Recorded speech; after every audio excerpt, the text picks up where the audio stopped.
Again, I know I've already sent this, but I wanted to again acknowledge for people who are just coming in that I'm I'm participating from the unceded and unsurrendered territory of the Algonquin Anishinaabe people, and I send a big thanks to the Indigenous people here. Oh, thank you, Marav. Thank you.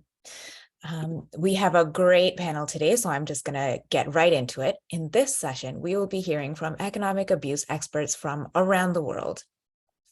I have a special announcement as well, because this year, the 6 organizations that are represented by the panelists have collaborated to publish a groundbreaking report on the key international developments over the past 12 to 8 months to respond to economic abuse. The 6 participating the countries are Australia, Canada, UK, New Zealand, South Africa, and Israel. This report is fantastic. We're going to drop a link in the chat so that everybody can see it. It highlights what governments, corporations, and other community organizations are doing to make a difference for victim survivors of economic abuse. Again, we'll drop a link into the chat just here. So I'm going to be introducing the panelists today. We have Rebecca Glenn, who founded the Center for Women's Economic Safety in Australia to support women experiencing economic abuse. Before this, she developed the Financial Wellbeing Program for employees at Australia's largest bank, the Commonwealth Bank. As founding CEO of a nonprofit organization, Financial Literacy Australia, Rebecca kickstarted efforts to develop a framework for financial well-being in Australia. Hi, Rebecca. Do we see you here? Yep, I'm here. Thanks, Neha. Hi, good to see you. I'm also going to introduce Dr. Nicola Sharp-Jeffs. If you could also turn on your camera.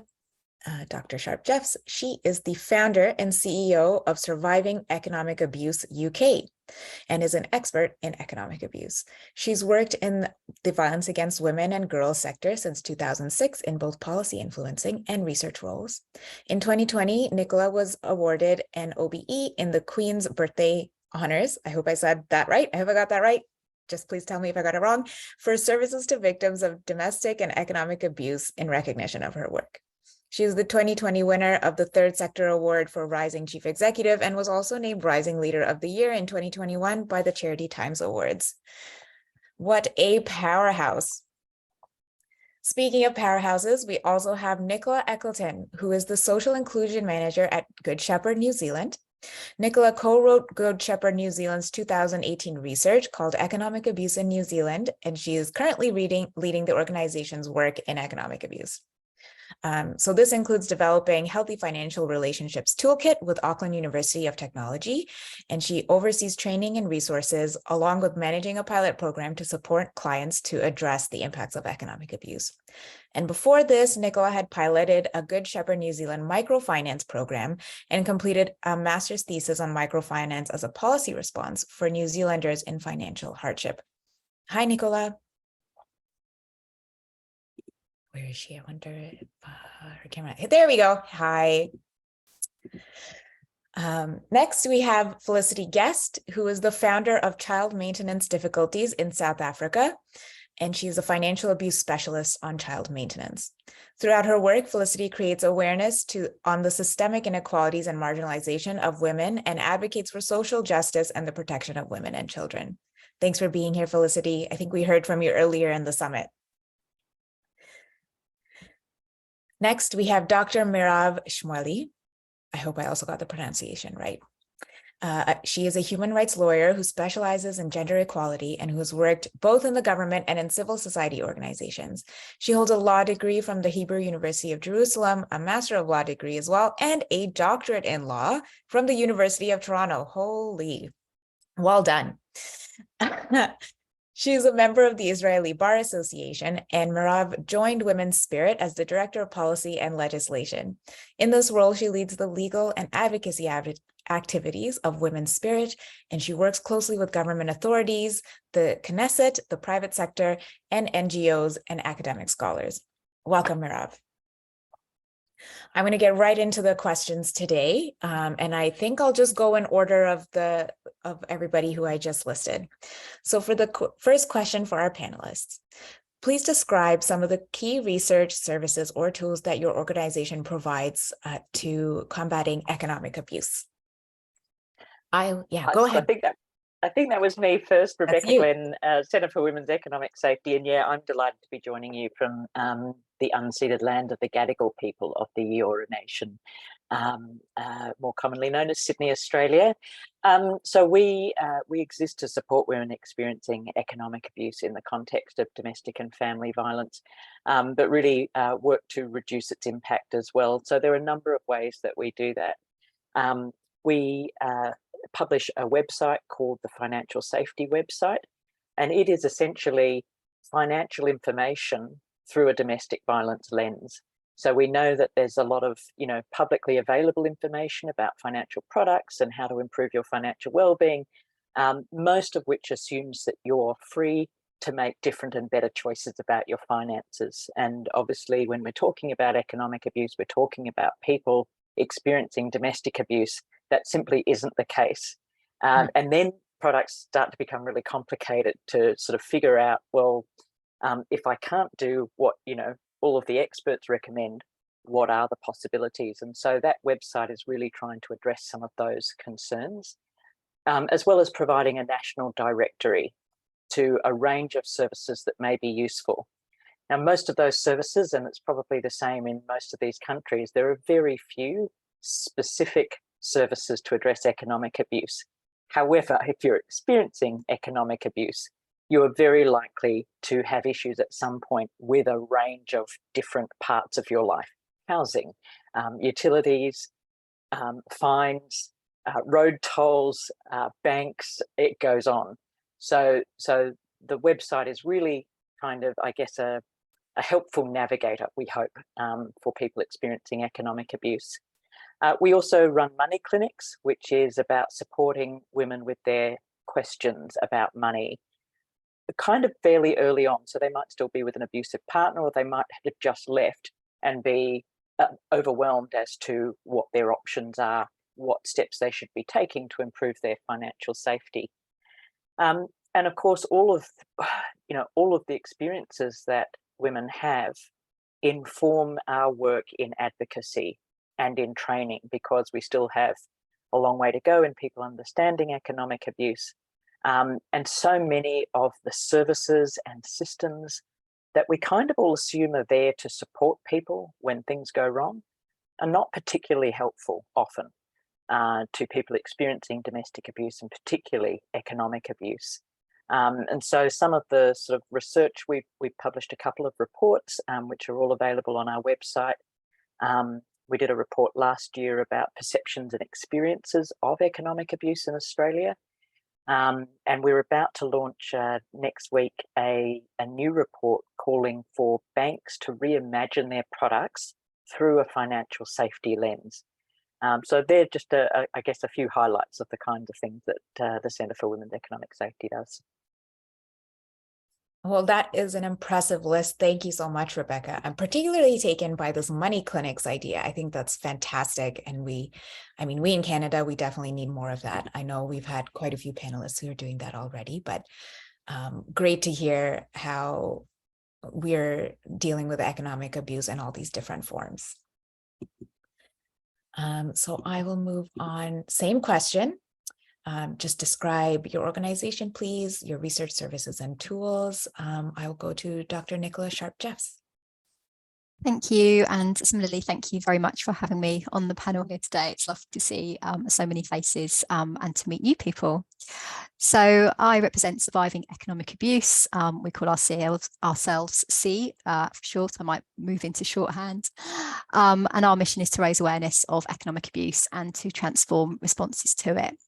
So similarly to Beck, everything we do is informed by survivor voice, and we collect and act on evidence in a lot of different ways. So the first thing we do is that we work with what we call experts by experience. So that's a group of over 100 victims and survivors, and we gain their insight through roundtables, focus and reference groups, and representation on advisory panels. We also gain insight into victim survivor needs through partnership with two frontline services. So the first is a financial support line for survivors of domestic abuse experiencing difficulties, and a national casework service which sits alongside that. and that's in partnership with an organisation called Money Advice Plus, which gives money and debt advice. So their whole charity, their advice service is set up for domestic abuse survivors. So it is very much trauma informed and is set up in a way that ensures their safety. And I think it's probably also really important to mention that a huge amount of emotional support is provided alongside that money and debt advocacy.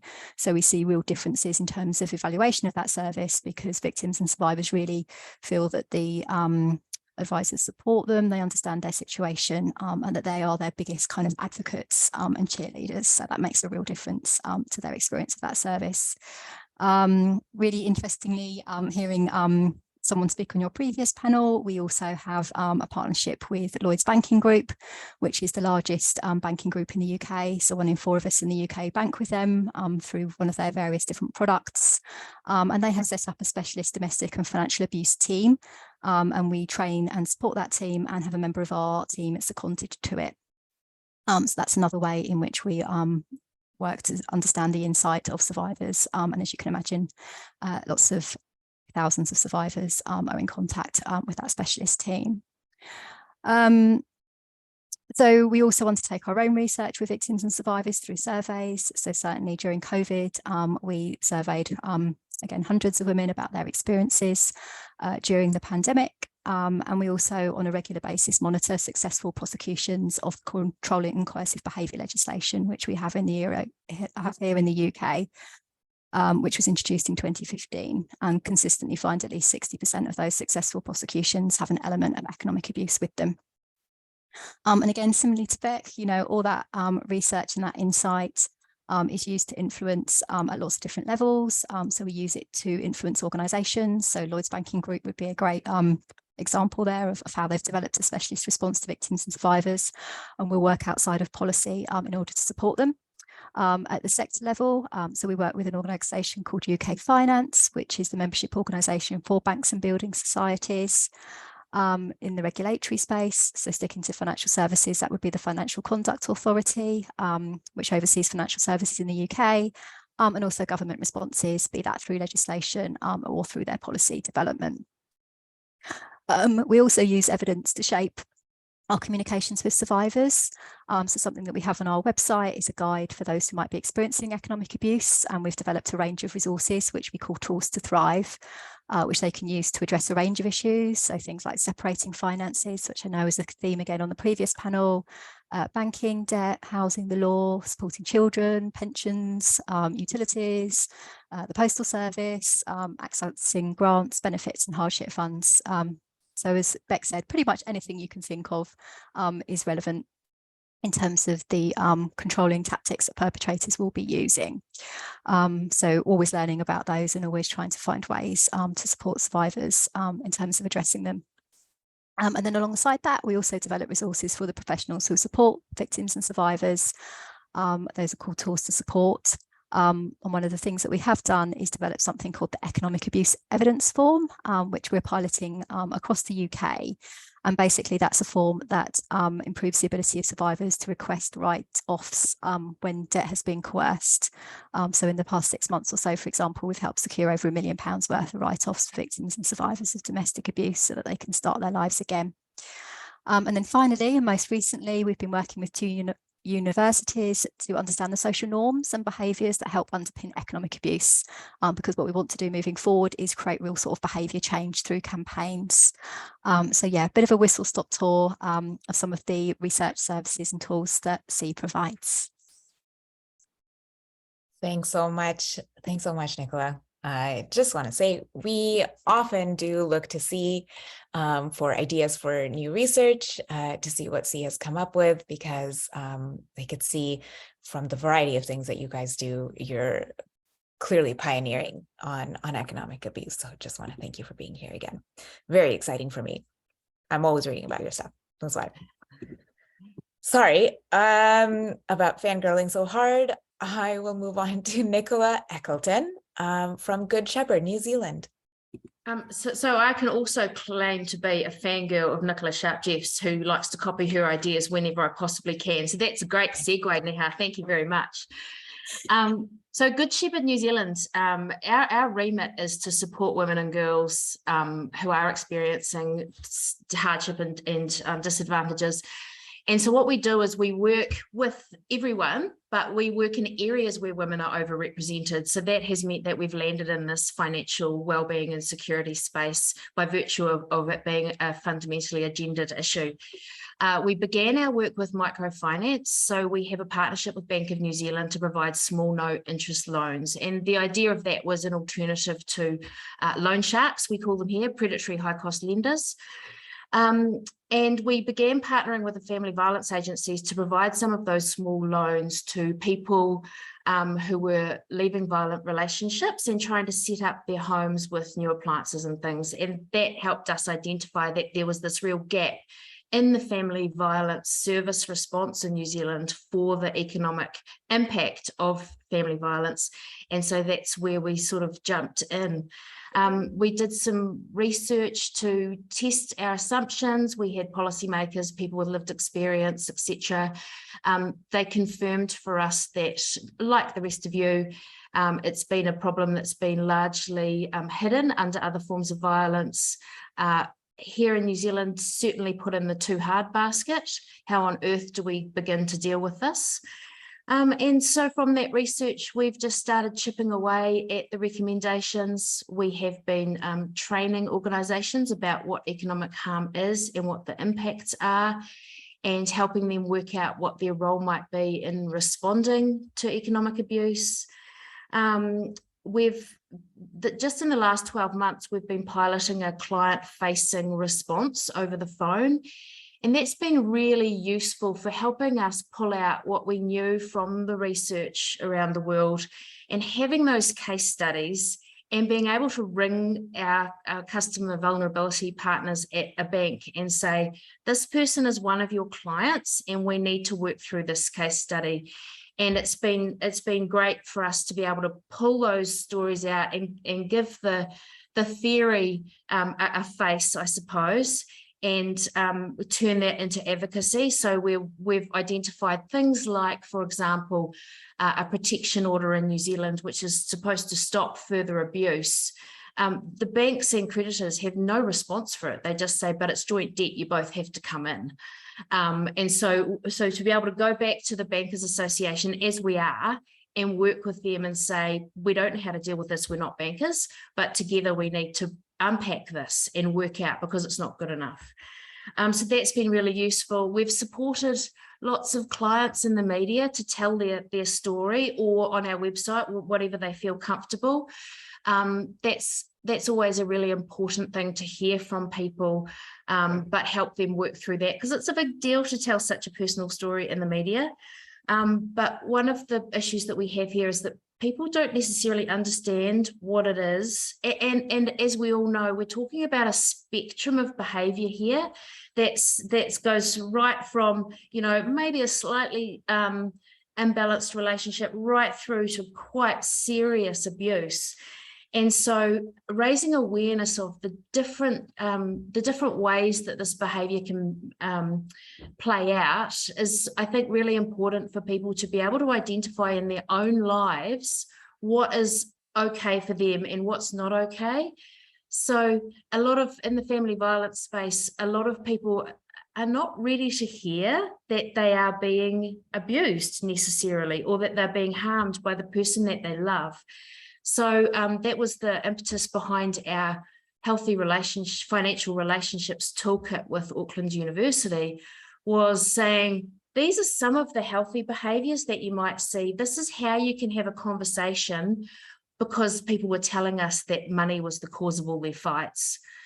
And just raising awareness of some of the constructive ways that you might go about it. And we know from that people have looked at it and gone, this is not my relationship, and they've clicked onto the economic abuse section of our website, and they've ended up reaching out for support. So working our way through that nuance, that spectrum of all the different behaviours has been quite a big part of our work, because we know that we need support, and some people need one-on-one support, and some people already have great social workers and they just need us to support their workers with a specialist lens to unpack that part of their of what's going on for them. But I actually lost my train of thought there a little bit, sorry. But we also know that some people have great family and great friends and great employers, and if they can identify this in their life, they can get the support they need without crisis intervention. So that whole nuanced spectrum is a constant source of work for us.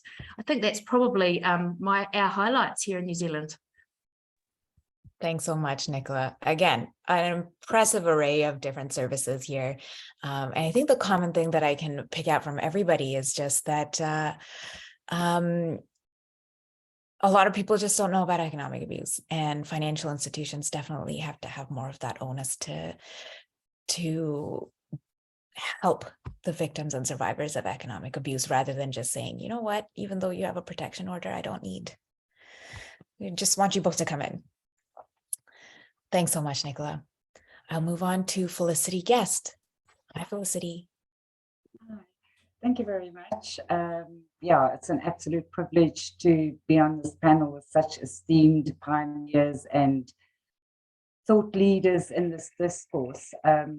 So South Africa is pretty unique in comparison because we are a new democracy and we're still pretty segregated in our diversity. And my portal into this discourse was through the child support lens. And having said that, it's the one area that we are all unified in terms of our experiences, irrespective of our race, socio-economics, and our cultures and our backgrounds. The money amount is different, but our experiences are all the same. And we don't have much research in this country because of our high rates of femicide and sexual abuse and physical abuse, that most of our resources are directed at saving women's bodies, that I don't think that there's been much capacity to still absorb or understand the impacts of economic and financial abuse. And it's quite interesting because I think we have probably had economic abuse on our statute books the longest. It's been on our statute book since 1998 in our Domestic Violence Act, yet we are probably the furthest behind in terms of awareness and protection and recovery. And I formed a Facebook group to just be able to offer support to people going through the child support system. And the stats and the patterning that I saw were pretty alarming. And from my research on my group, which is now 8 years old with over 78,000 people on it, is that in excess of 50% of women are not getting child support. And then the next category are those that are getting less than 1,000 Rand a month, which is probably equivalent to $50 a month to raise children on. So you can see what vulnerability that places them on. And what that brings about is the systemic and the structural abuse and the shame, but also the normalization of women raising children on their own. So the quickest way to bring some kind of financial protection and stability for victims of domestic violence in South Africa is trying to have child support enforced, because we don't have a social security safety net. So when you fall through the gap, you fall right through into poverty. And it's generational poverty. And we're going to battle to change the cycle of poverty if the majority of women are unemployed in our country and that they're raising children on their own without any financial support. So that's the entry level. But again, through my advocacy, I did manage to get child support as a tool used to punish victims included in our gender-based violence national strategic plan, which there's been a huge emphasis on as a result of a huge protest in this country where thousands of women took to the street to say, it's enough. But that was more about physical abuse. And in 4 years, I'm still the only representative and the only voice in this, and to try and get this amplified is extremely difficult, because I'm fighting for space to be heard amongst women, and our femicide rates are just so high, but to get them to understand that the glue that is binding them to the abuser is the children. So we got so much work to do in this country, but it's in the last year, it certainly gained a lot of momentum, and there are more people coming on board that I can now shift to the higher level, to the overarching impacts of economic and financial abuse.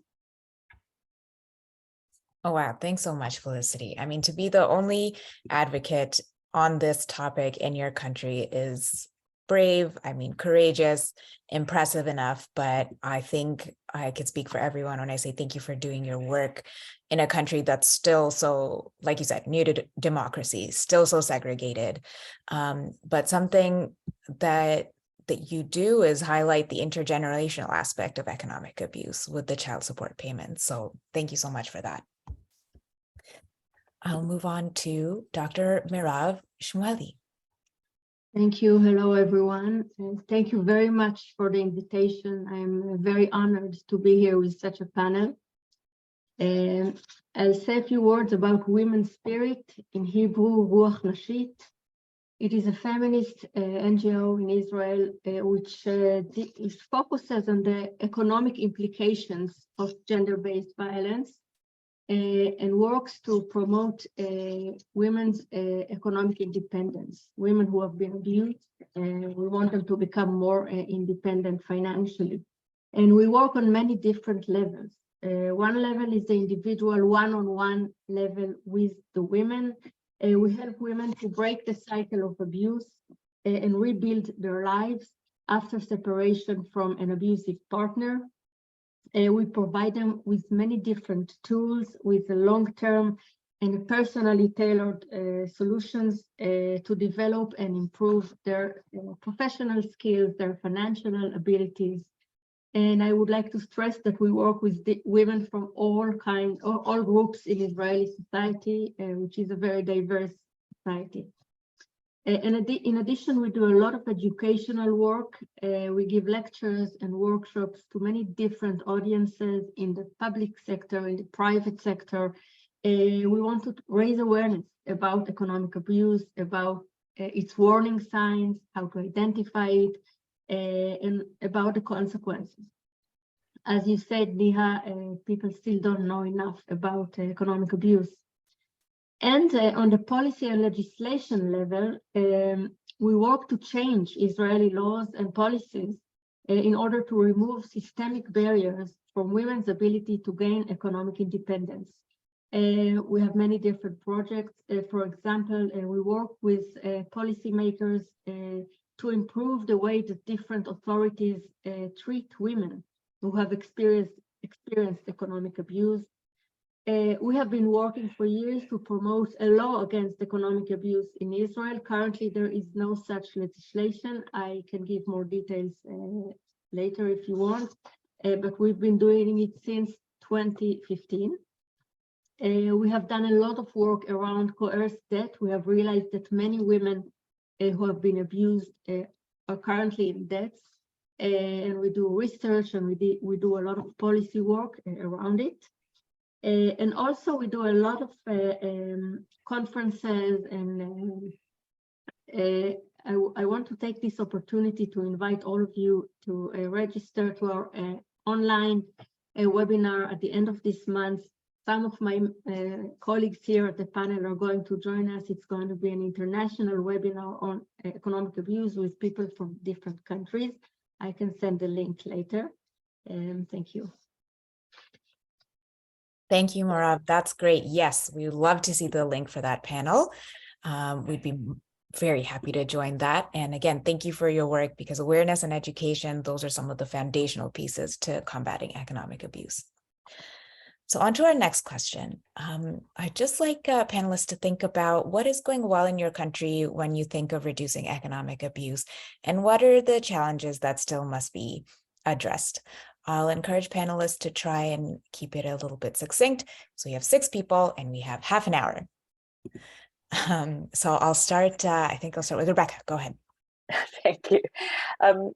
Look, I guess that there's been a fair bit happening over the last 12 to 18 months, which is really exciting because I think it's beginning to resonate, maybe not across the mainstream, but certainly with policymakers and financial institutions and the social sector. One of, I think, the most promising responses we've seen, I know this is not strictly to prevention, but the government announced funding for a trial of what they call the escaping violence payment.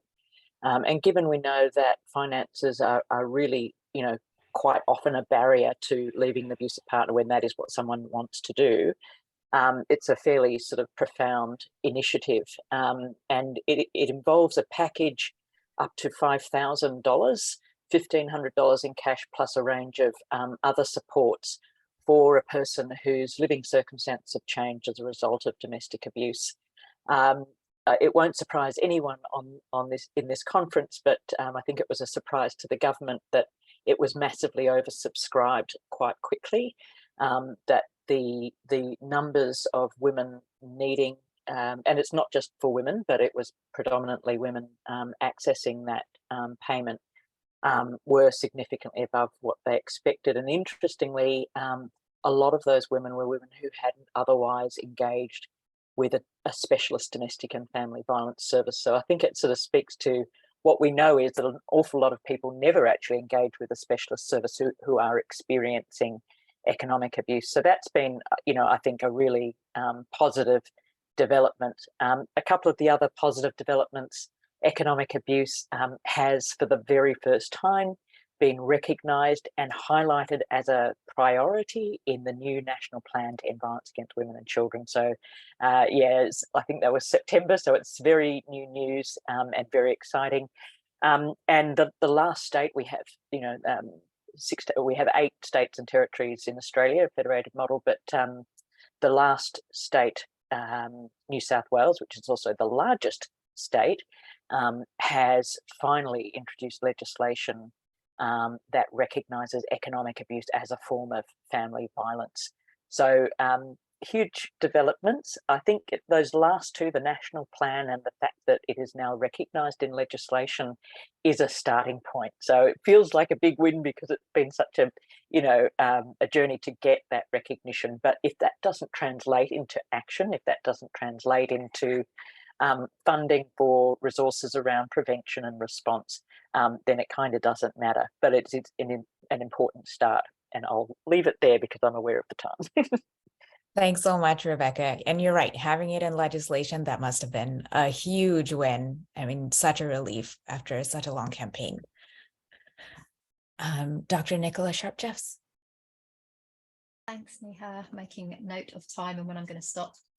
So I think, if we're going to prevent and reduce in the long term, it's perhaps some of that research that I talked about really kind of understanding what's underpinning this behaviour, working towards women's economic equality, but we know they're probably kind of the long-term pieces. So certainly as we work towards that, we look for lots of practical ways to close down those opportunities for ongoing control. So as Beck alluded, one of those ways is through the criminal justice system, certainly.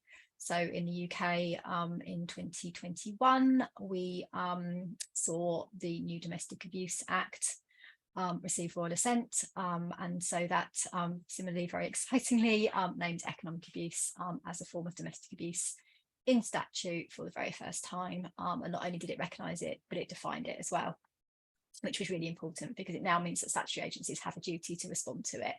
Victims and survivors can name it, and we can work to reduce it. Although, quite, when we raise awareness of an issue, of course, reported levels will go up. So, some interesting thinking around how we really see whether or not it's reducing over time, I guess. We also secured an amendment via that bill to the Coercive Controlling Behaviour Offence, which sits in our Serious Crime Act of 2015. So now economic abuse and other controlling behaviours close separation are a criminal offence as well. So I think, again, that acts as a real deterrent for perpetrators, because they will be arrested and prosecuted if they're found to have perpetrated ongoing abuse. We also work with the Financial Conduct Authority, as I said, the regulatory body in the UK, and economic abuse now is recognised within their guidance on how to respond to vulnerable customers. So again, kind of naming and recognising that within the financial institutions' responses, and again, looking to close down those loopholes wherever possible where that continuing abuse happens. And we do work with UK Finance, as I mentioned, the membership organisation for banks around the Financial Abuse Code rather. So that was introduced in 2018, very much borrowed from the Australian experience, and refreshed in 2021. And that does set out things like, all banks and building society staff have to have training.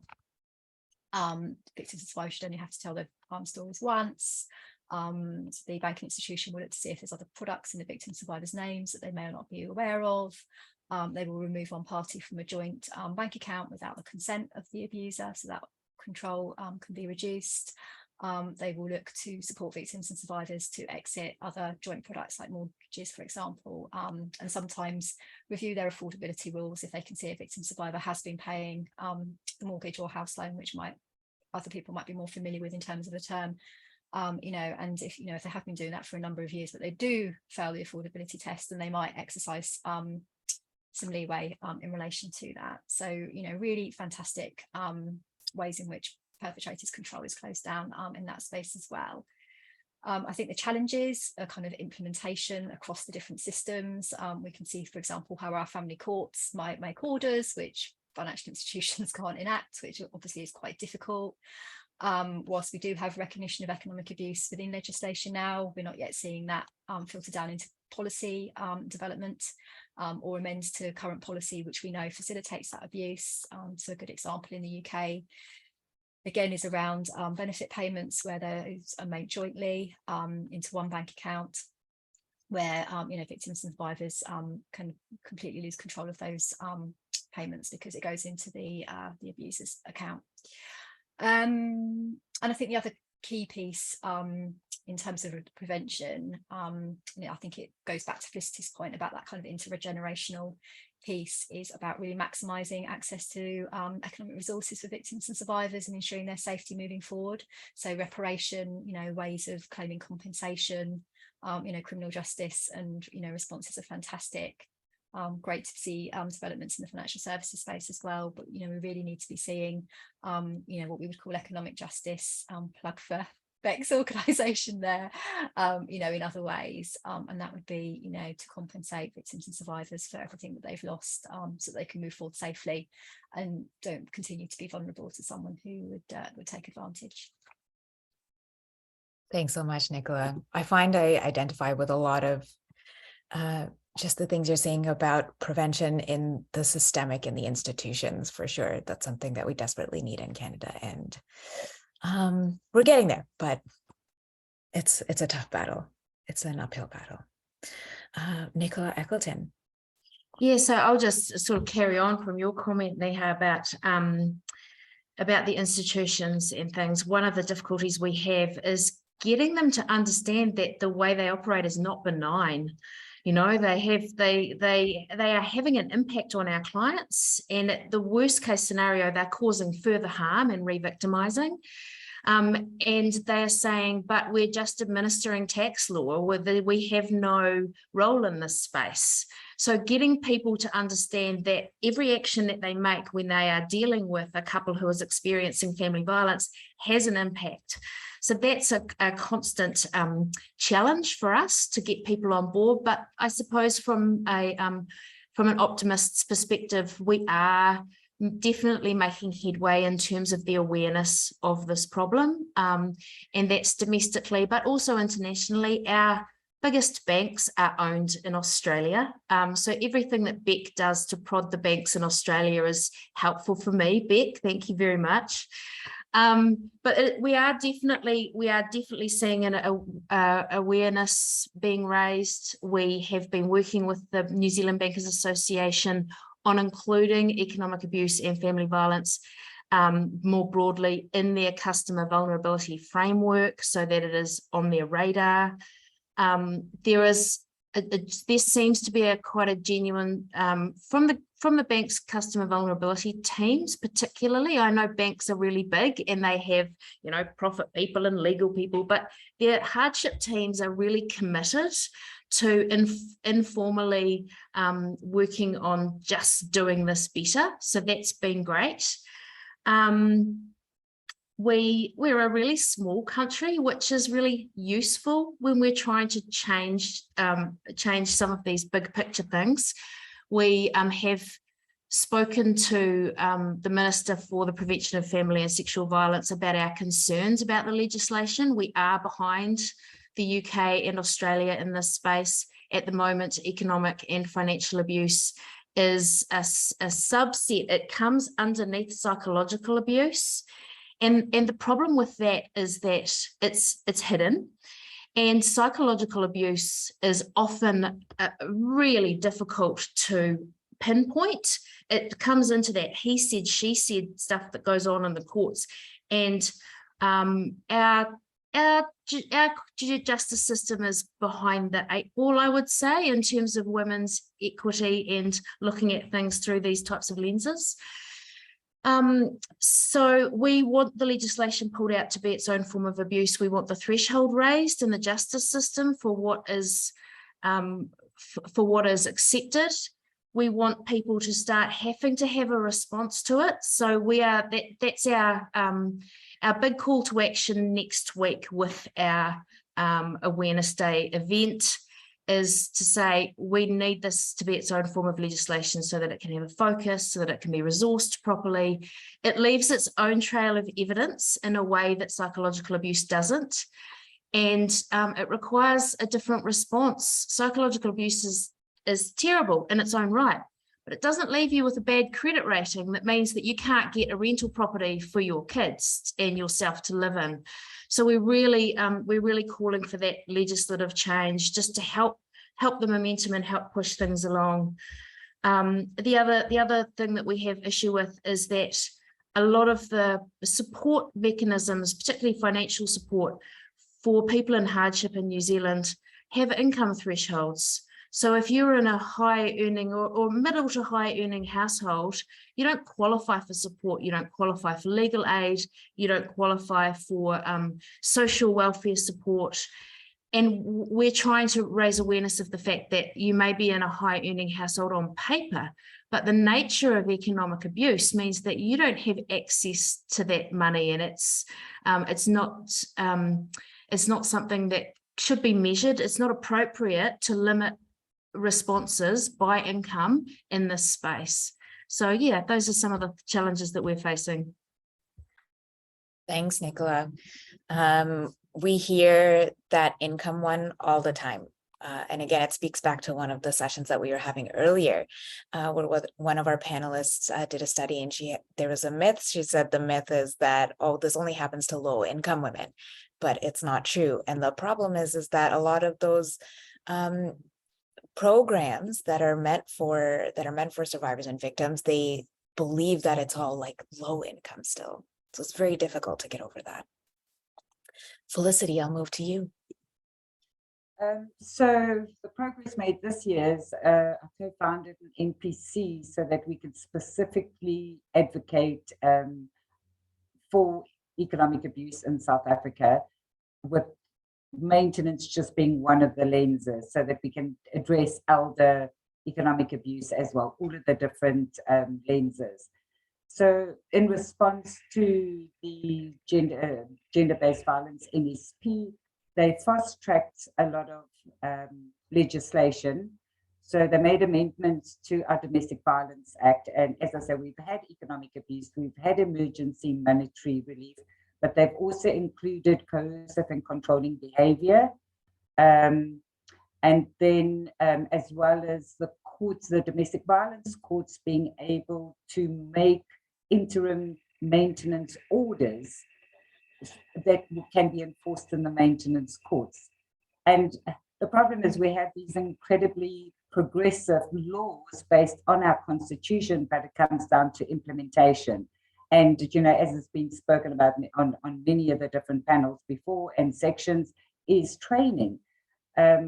we have to train across the sector. And I can see, while we welcome these amendments, I can see what's going to happen is we're going to have victims, victims of economic abuse, going to the domestic violence courts and continue being redirected to a child maintenance courts. And I think one of the big problems, and I'm getting to understand that it's a global problem, is that the family court still operates in silos. And we did pilot projects back in 2004 to have our family courts completely integrated.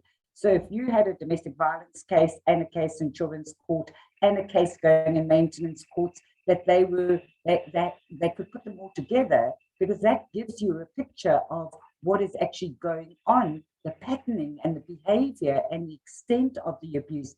But here we are sitting in 2022 and our courts are still operating in silos. And, you know, it's this money thing is automatically sent to the maintenance courts, and they're dysfunctional because we're not getting, that's why women are giving up, because the systemic and the structural abuse and access to justice, especially for your marginalized women who don't have access to transport, and they're having to choose, even to report domestic violence, having to choose between feeding their children as opposed to paying transport fees to access justice, which is kilometers away from them. So all of these barriers, so next year is going to be a good year, because I mean we're making progress and we're gaining momentum, and we need to get funded. We're unfunded. Our NPC is relatively new, and funding is donor fatigue in South Africa, because our NPO sector is actually running a parallel government, because our government is corrupt.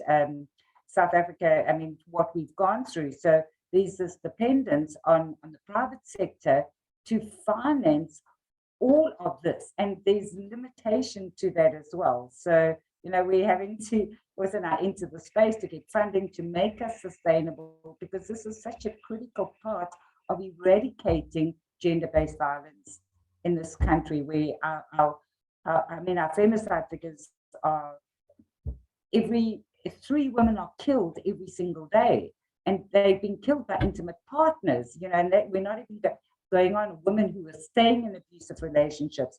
Our shelters are washing machines, 3 months in a women's shelter. There's no transitional housing. So where do they go to after 3 months? They go back to the abuser, or they become vulnerable. You know, they're vulnerable to going into other abusive living arrangements. So, but I'm optimistic. We are seeing change. It might be slow. And I do believe that our participation on an international platform will certainly put more of a spotlight on how much work we still, and you know, pressure onto our government to actually start taking this seriously, as well as our banking sector, because I mean, it's just compounded abuse on very, very vulnerable women, and our poverty levels are horrific in this country.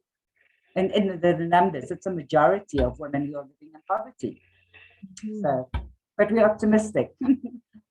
I'm glad you keep your optimism, Felicity. Those are just a host of challenges that I know we don't, at least in Canada, we don't have to focus on, like corrupt government, getting funding from people who just aren't in government. I mean, but I'm glad that there is some optimism. There's some hope. But women have people like you. I'm grateful for that. Dr. Merab Shmaili. Thank you.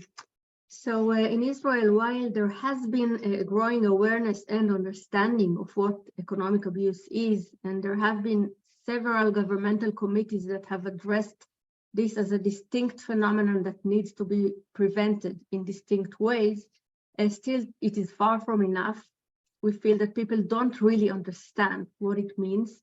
And we are actually going to publish a book with testimonies of women from different groups in Israeli society who speak in their own voices about what it really means to be under economic abuse. And we hope that it will help both policymakers, judges, lawyers, social workers, etc., and the banks. But also it will help women who are in this situation and don't always understand that what they are experiencing is in fact abuse, to understand that there is a name to what they are experiencing and that they're not alone and that they can seek help. But I want to address a big challenge that we face, and I'm afraid that a lot of women around the world are now facing, which is the rise of conservative voices who want to limit the independence of women. And in Israel, some of these conservative voices identify the proposed law against economic abuse as the symbol of all the dangers of the feminist movement. And as I said before, we and other actors have been trying to promote such a law for several years.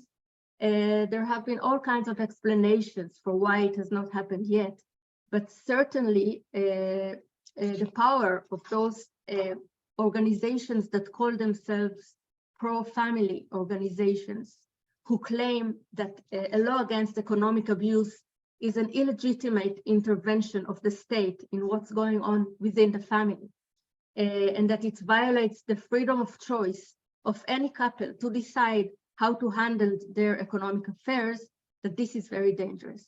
Now, we all know, I'm sure, that it's very easy to reply to those arguments. Of course, first of all, the state must intervene in certain cases in what's going on in the family, but economic abuse in itself is an intervention in the freedom of choice. It violates the freedom of choice of one of the partners, who is often the woman, who cannot make even the most basic everyday choice about what to buy in the grocery store, and is being excluded from financial information and from access to bank accounts and so on. So definitely we feel that such a law is very important. But during the debates in the Knesset about this proposed law in October 2020, we've heard very loud arguments against the law from the conservative side. And following our most recent elections at the beginning of this month, some of these conservative people are now being represented in the government. So we as a feminist organization, together with many civil society organizations, are going to have a very hard job to try and explain why it is actually necessary to have such a law in Israel. I don't think that a law will solve all the problems, but it will be a very important step if we want to fight economic abuse. Thank you. Thank you, Merav. And I feel for you, having such patriarchal people in the political system make it just so much more difficult. And it will probably be really frustrating for you to just repeat the same message that you have been repeating already, to fall on deaf ears. But I hope it doesn't do that. Hoping and praying that you can still move forward, and that anti-economic abuse does not mean that it's pro-family. In fact, it's the opposite. I realize we are now at the end of our time, so I want to really sincerely thank all of the panelists that we've had. I feel like I've had a crash course of economic abuse around the world, and just a big show of gratitude to all of you, because this has been really informative for me. I've taken down notes of things that I'm going to look up afterwards, and I hope we can continue to keep in touch, keep this network going, because that's the way that we can keep helping victims and survivors across the world. So thank you so much. Thank you so much, Neha, to everyone. Again, learning a lot today, learning a lot from all of you. I know that I work with several of you on international conversation and programs. We are going to be hosting a National Economic Abuse Awareness Day webinar November 25th, which will also be promoted on November the 26th. And, you know, follow us on social media, because all of our partners are there. There's lots of events happening from now until the end of the month. If you want to connect with any one of them, we will have contact information for everyone. So thank you so much to our panelists. I know you're all coming in from different time zones, so hopefully you get extra coffee, extra dessert, or something that's going to either end your day or start your day on the right track. So thank you so much for joining us. And then I'm going to just pass it over to our graphic reporter to share her design of this last conversation. Thank you, Emma, for designing such great work and reflecting our conversations on point.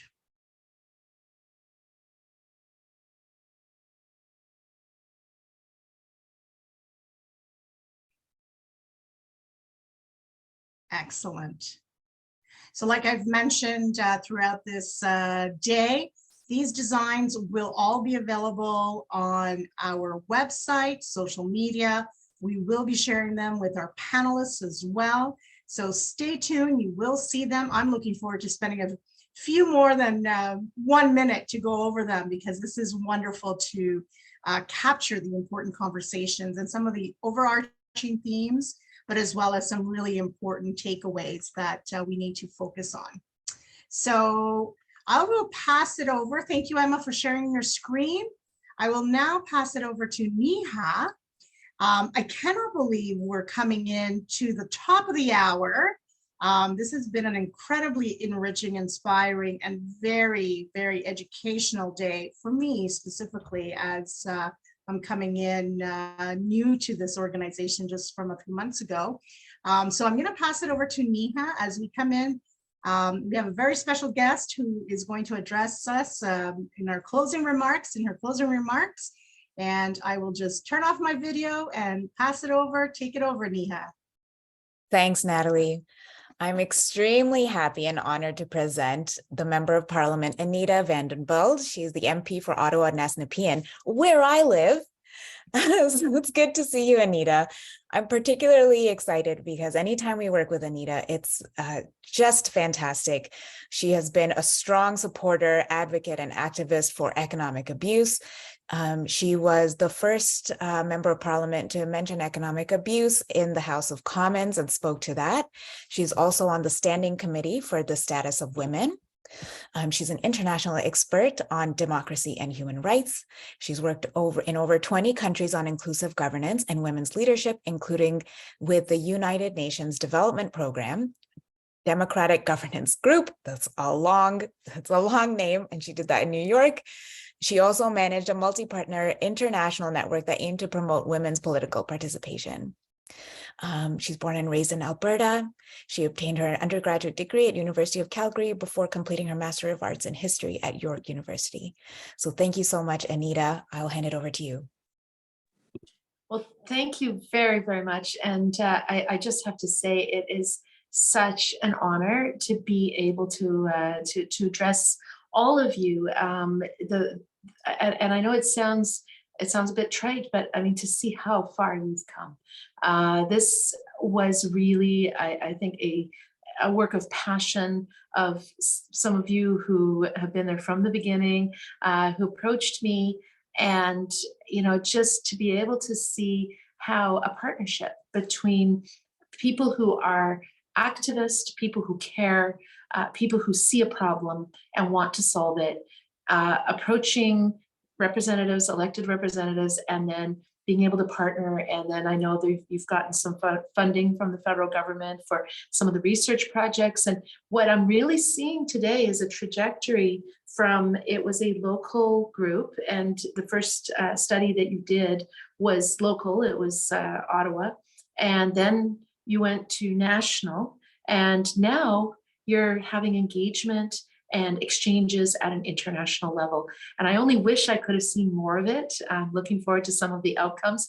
I have to say that graphic that you just showed impressed me significantly. That is a wonderful way to capture what people are saying and really feel like people are heard in a visual way. I'm visual, so I really appreciated that. But I just wanted to start by saying that this is a hidden issue that until until you came along. I would venture that in Canada anyway, it wasn't really discussed in public circles.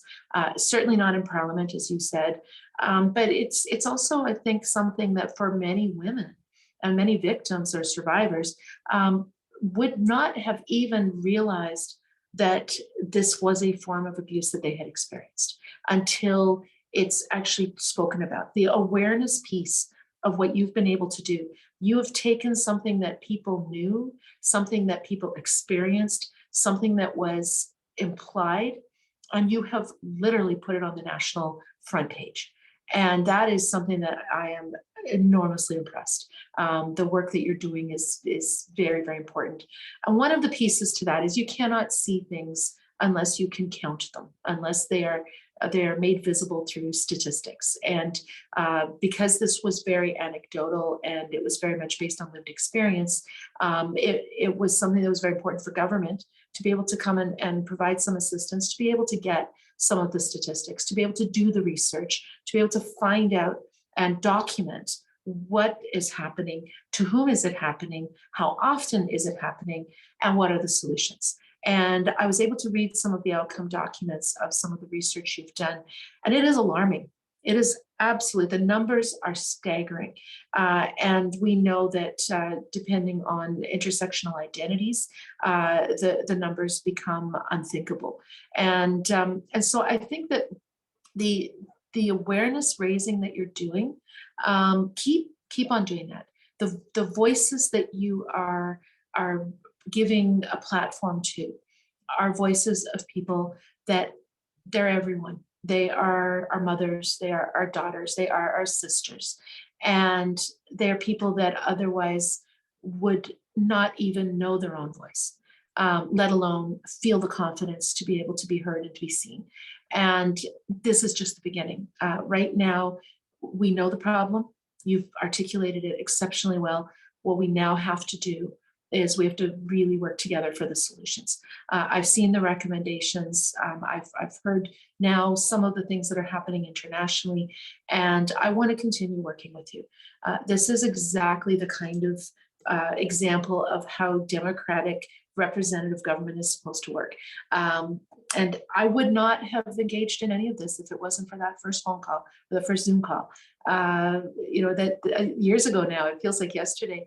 But it just goes to show that, when there is something important, engaging elected representatives and, fighting that cynicism about politics where you feel like, well, they're not going to hear us, they're not going to listen to us. You'd be surprised. I think having more women in politics, having more people of diverse backgrounds in politics with different lived experience does open doors, because if people have lived experience, they can be more receptive to messages that resonate, that may not resonate with other politicians. So keep up what you're doing. I didn't have any formal remarks, and I have a feeling after your entire day, you're probably a little bit exhausted. I do want to see some of the outcomes of this conference. It sounds like you are making all of the networks and linkages that you need to make. And all I want to do is just tell you to keep on going, keep raising your voice, keep talking about the issue, keep on talking about the taboo subjects. I heard the bit of the last speaker, and I think that as feminists, we are living in a very difficult time, because we assumed, and certainly my generation, and I'm 50 now, my generation assumed that, it was going to keep on going this way. Maybe we wanted it to do this and improve faster, but things were going to just keep on getting better because progress was something we saw as inevitable. We're seeing a backlash now around the world.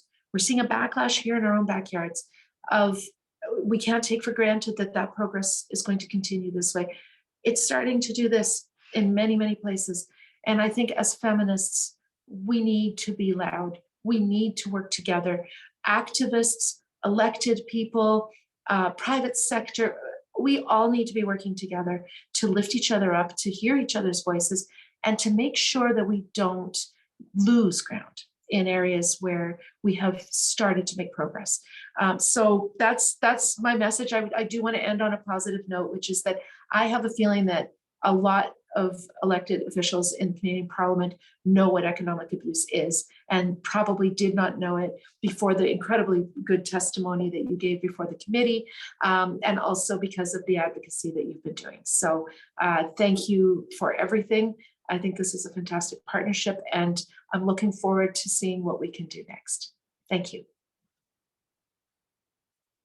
Thank you so much. Very, very kind words and very uplifting, and it just makes it all worthwhile. There's a saying I love using often, and I think as a feminist we say it often, especially in these recent years, is we didn't come this far to only come this far.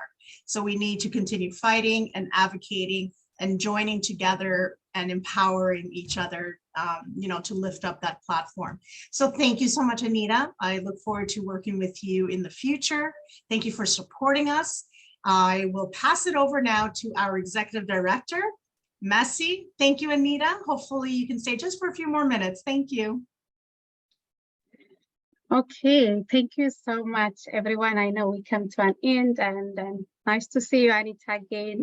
Thank you so much. I know, as Nia, she mentioned, you are the first member of parliament who helped us, which is very important. And you were also the first member of parliament I contacted when I found this organization. I remember the hope, the light, your passion, and I remember, the conversation.